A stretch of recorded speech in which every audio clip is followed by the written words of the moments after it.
Hello. Hello. I didn't know when I was called to stage because I just understood my name. Yes, please. What's your name? My name is Joost. Joost, yes. And this name here, what's this? The title of the presentation? Yes, no. My Joost. name Joost van den Broele. Van den Broele. Yeah. Right. Yeah, it's a Dutch name. It's a Flemish name, so it's quite difficult to pronounce. I'm glad that you can pronounce Joost already. Joost. That's my van der Broele. Yes, van den Broele. Van den Broele. Yeah. I'd like to have in your country some kind of talk show. Okay. Yeah. Really? Yeah. Okay. You can understand. Nice. But one question: what's really real success in digital participation? Well, that's what I'm going to explain. You're answering it. Yeah. Okay. I will answer it in the presentation. Yeah. Okay. I can do it now. Stage is yours. Okay. Thank you very much. Hello. Hello, everybody. Thanks for having me. So, as you heard, I'm Joost from Belgium, straight from Brussels, the European capital, to talk to you about digital participation, the success factors of digital participation. Thanks for having me already. I want to start with the fact to talk about the local elections. 2 months ago in Belgium, we had the local elections. I heard you had them last year. In Finland, there's other elections coming up. So I'm standing here as a voter, as a citizen of Brussels, as a citizen of Europe. I really believe in the power of local democracy. I believe in the power of representative democracy. So that's why I am here to talk about the other possibilities of representative democracy. For me, democracy, it's a continuous process. It's something that is constant, that is ongoing. It's an ongoing thing. For me, it doesn't stop at going to vote for one time in 6 years. You can see the election campaign here. I'm showing you a picture of the last 2 months in Belgium. But today, I also stand here. Where is the pointer? Oops. Is it here? Which one is it? Okay, so today I'm also here as a citizen of Brussels, as an engaged citizen. Before I came to work for CitizenLab, I will explain you in 2 seconds what CitizenLab is. It's an e-democracy platform. I was active in social movements. I was an activist, if you want. We organized this thing, which is called Picnic the Streets, in which we came to the street with 3 times in a row, with thousands of people in the city center of Brussels, reclaiming the streets. We wanted to be the central street of Brussels to be car-free, which is happening today. So I really believe that this local engagement, it's of a great importance. We managed to put this particular subject, making the city center car-free, to the elections, so it became like a majorly discussed point during the elections. So the power of using technology for that is really something that came into my mind. We used, back in the days, it was 2012, 2013, 14, 15, only Facebook. So we used the power of social people, gathering people through social media, through the internet, if you want, through technology. But after 2 years, 2 years ago, I joined CitizenLab. CitizenLab is an e-democracy platform that works for cities and municipalities. So we design, if you want, participation processes for cities, mainly in Belgium, France, and the Netherlands. I'm meeting people from Finland the coming days too, with whom we design participation processes. And why do we do this? Why did we create CitizenLab? It's really because we believe that democracy is all about trust and transparency. And you see these figures, people feel a lack of transparency when it comes to decision-making processes, and people trust less and less governments, but they do feel a need to participate. Me also, as a citizen, I felt the need to participate. I felt the need to join decision-making processes. So I believe in the power of civic tech, of GovTech, of technology to enhance this, to make this into something else, to work together with citizens, and local authorities to reach this goal. So the goal in itself is to enhance representative democracy. We want to do more. We want to do better. We have, and it's not to replace representative democracy. It's not to replace politicians and not to replace normal decision-making processes. It's a matter of making it stronger. You see these examples of the real life, the already existing things that cities organize to get people engaged. Physical activities, you have paper surveys, you have social media, of course. The link between citizens and local elected people is very close. You can contact them through social media, but how is this organized? How is this backed up? How is this managed? The same thing with paper surveys. You can fill in a survey, but what happens with the results? There is a lack of transparency. You can get the results, but afterwards, what is the process behind this? And these physical activities, of course, they are resource consuming. It takes time to organize. It takes money to organize this. It's lowering the efficiency. But of course, people feel it as a citizen participation. What leads to this is that citizen participation is felt as a burden. It's something that is difficult to do. You see these things, it's time consuming, it's hard to manage, it's a burden. But what we want to say with CitizenLab that it's not. It can be easy. Technology can bridge this gap. It can bridge the gap between citizen participation and between the citizens and the cities, bringing together the people that ask for it. There is one particular thing that I want to stress is and I'm not here to say that technology will solve everything, that the digital will solve everything, but it can help. It can help to free time for people that are locally elected. It can free their time to help it more easy to focus on what really matters. So this is why we at CitizenLab, we believe in machine learning, we believe in artificial intelligence, and what we call natural language processing. It's a way of getting all the data that comes in and getting all the ideas and the proposals that come in, helping cities to cluster them, helping cities to analyze it, to manage it. This can be automated, and it's really something that has not been done today. There's a lot of stuff that is going on, that is not being processed, that is not being managed, and we really believe that if we make technology do this, if we make technology cluster ideas, if we make technologies bring together city decisions, city council decisions, and reports, if we make technology do this, this frees time for a local elected person to be closer to the elected people, to the citizens. It allows them to focus on higher values, on other stuff, and also to be more responsive. But in the end, this is what we want to do. We want to create a more participative democracy, freeing time for people that work in city administrations to get closer and to listen closer to the citizens. So let technology help. I want to give you one figure. That was in a report of Deloitte in 2017 that showed the importance of the possibilities of artificial intelligence and natural language processing. They released a report in 2017 that artificial intelligence augmented governments concluded that machine learning and natural language processing can help free up to 1 billion hours of work and save up to 41 billion per year inside governments worldwide. So just to say that technology is time-saving, it can help people, it can help cities. So the goal is more efficient administrations. So what we say is we want to institutionalize e-democracy. We want to bring all the technology that's possible, bring it to the cities, bring it to the municipalities, bring it to the administrations.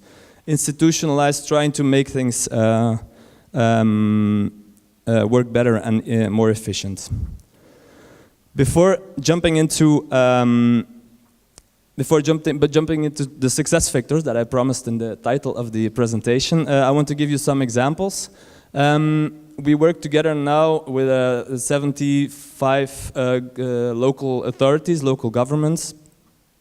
And I will give you 4 examples, and all linked to what we call the decision-making process, which is a cycle, the decision-making cycle. It goes from agenda setting to policy to policy formulation, policy implementation, and then even, if you want, co-creation, going to participatory budgeting, to give one example. Here in Vilvoorde, which is a city very close to Brussels, in the north of Brussels, we talk about agenda setting. We did agenda setting. People could bring forward their ideas, their proposals, and when they reached a certain threshold, for example, 100 votes or a certain amount of discussion, a lively discussion, ideas are brought to the agenda of the city council, are discussed, and they're promised that their point and their ideas are going to be discussed during the city council. So every 3 months there is a report on what happens on the online platform. The ideas that also are taken up, or the proposals that are also taken up on real-life events, on these physical activities, they are important in the platform, so the discussion and the debate can go on online. So this is about agenda setting, putting stuff on the agenda, making sure that people see it, that your local elected people see it. Oops, there's something wrong with my presentation. In Liège, which is a big city in the south of Belgium, it was all about policy formulation. The city council was looking for a new strategy for the upcoming 6 years, and they asked citizens. They asked citizens to help them formulate their strategic. Their priorities and their strategy for the upcoming 6 years. So we collected with the platform about more than 1,200 ideas, 100,000 votes on the different ideas, lively discussions on the priorities that came up on the platform.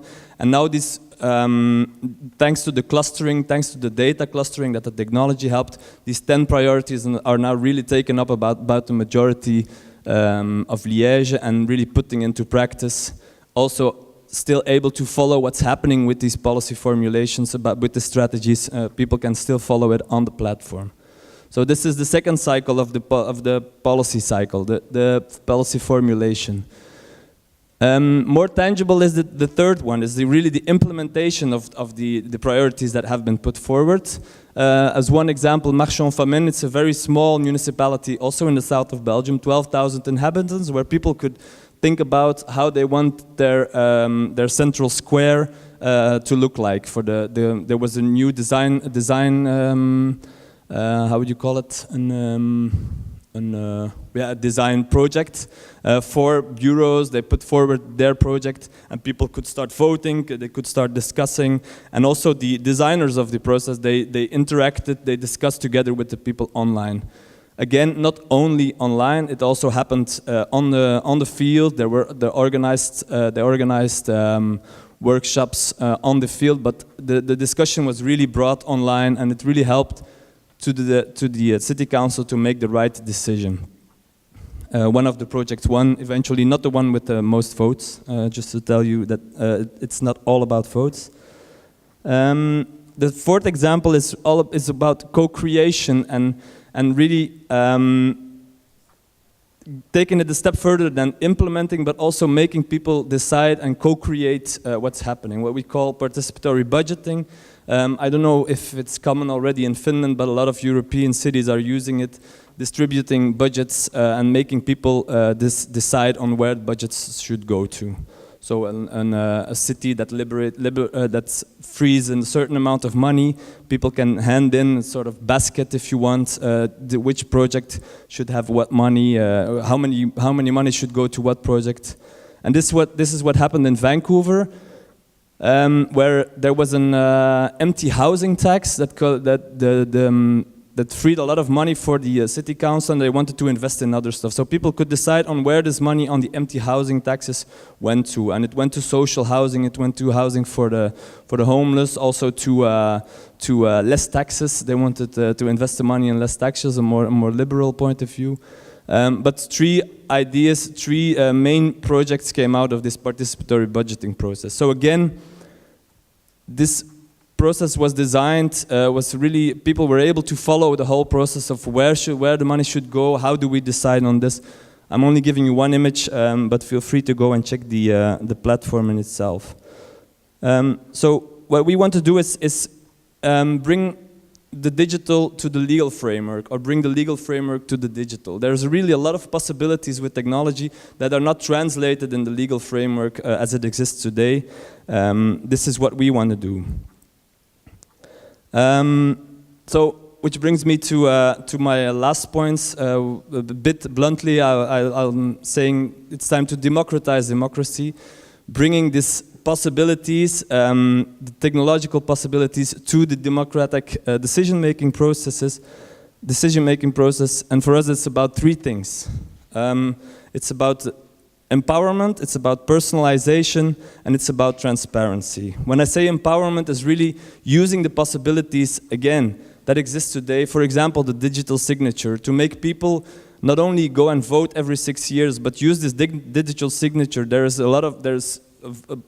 technology available that people that enables people to cast a vote online and to make a citizen initiative. For example, there is a law on that, the European law. For example, if you collect 1 or 2% of the total amount of inhabitants of your city, you can bring a point to the agenda of the city council. So use this digital signature. It's a very, very simple way of doing this, and it's all about empowerment. You have your vote, and how do you make your vote count? You can do it using this digital signature.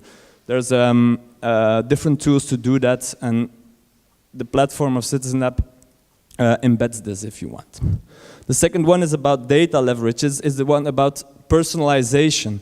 The city has a gold mine of data. They have a lot of information about their inhabitants, about the people that live in their cities, that live in which neighborhood. They know in which neighborhood you live. They know in which networks you're active. There's a lot of data that they're sitting on and really not using. So we really believe that if you use this data properly, if you use this, and of course, taking care taking into account what's legally possible, of course, but the city stays the owner of the data that they have of you. But for example, if you live in a certain neighborhood and a decision is taken during a city council, you don't know about this decision. You should go and check the city website, and you have to check, okay, this point was about my neighborhood, this was about my interest.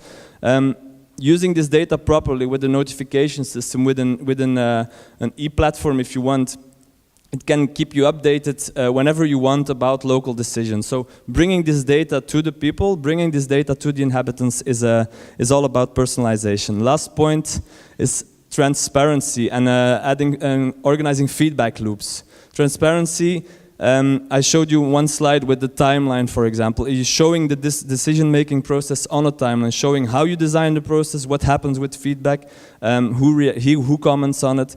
It's super important to make this into something very tangible and something that people can feel the benefits of it. I wanted to say something about inclusiveness, but of course, as you all know,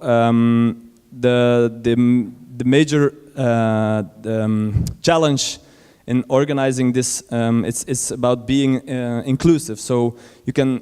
I showed you the physical activities, the paper surveys and Facebook.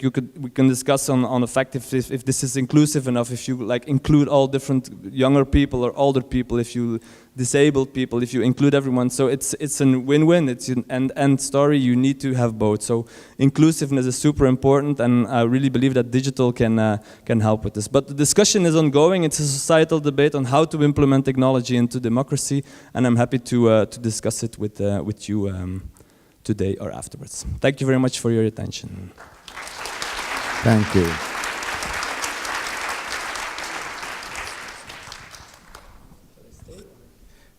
Onko jollakin kysyttävää? Uskaltaako Joostilta kysyä joku jotain? Se sukunimi kannattaa. Siellä one question. It's got to do with the inclusivity. How do you plan to bridge the gap, or not even to bridge the gap, to solve socioeconomic issues? Because access to technology is not. No. It's not a given. Okay.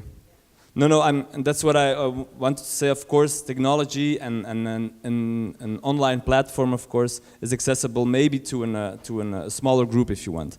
But you can say the same thing about the way that city councils are organized today. So democracy is very far away. The decision-making process is very far away from where a citizen is today.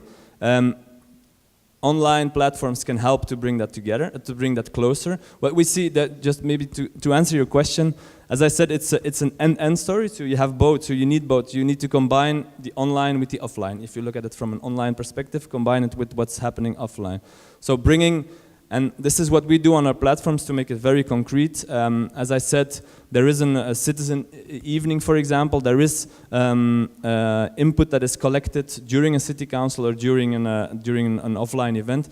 And these ideas are imported, for example, on a platform, which enables people to continue the discussion whenever they want.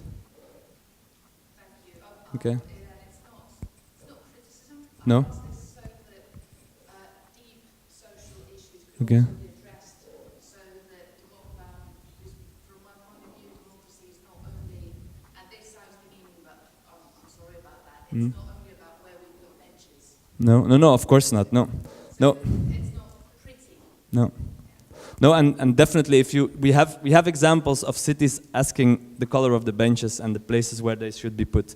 But as I told you, as I showed the policy cycle, you can interact in every policy cycle, at every moment in the policy cycle, agenda setting, and this is really what we are pushing also towards cities, like to be present in every step of the policy cycle, to organize processes in every step of the cycle. Thanks. Small person. Okei, annetaan Joostille reippaat aplodit.